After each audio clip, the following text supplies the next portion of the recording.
Nah, idanya yang kami perintah untuk bayar pajak hanya kanun-kanun dalam pemerintahan yang ditanya, yang dia wajib. Kau berhenti beda.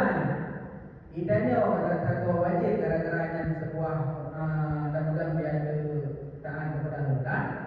Di sisi sultan dipakai holaim. Yang kalau penting yang dipakainya adalah apa yang dia boleh jadi yang lain. Kau yang dalil, ikut dalil kita namanya. Kalau ada yang okey ya, yang pakai penjelasan dulunya, dia bisa jadi pen yang kayu bayunya hanya pakai berarti. Sejak tahu je kan, sejak tahu je, tikno tanya mau benar bayu aja betul. Jadi kan pen yang namanya bacaannya pemerintah kan naik pakai kepada beli ya yang kan.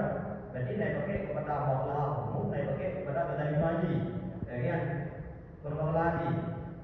Muno yang menurun jelaskan ayo kadang-kadang pen ayo naruh dalam sudariman di pemerintah tersebut, taruh dalam masyarakat.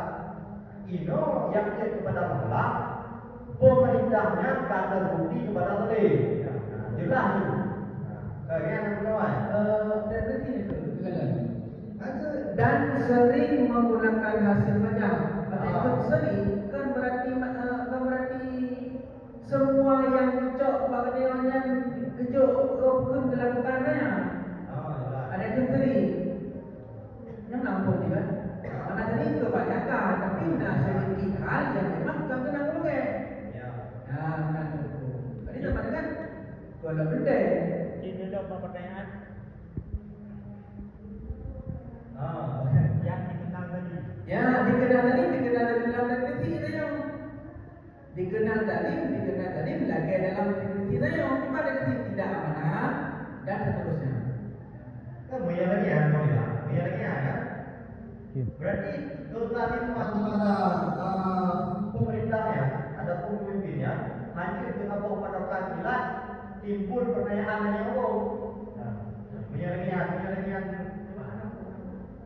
dia tiap kali pemerintah kata naik pakai kepada masalahnya kepada zalimnya kan berarti nak bagian buat cuma pemerintahnya memang kaji kenal kepada zalim walaupun nak maju pakai apa zalim tetapi kan dikenal zalim maka dikenal zalim kata bukti dikenal zalim Betul. Boleh.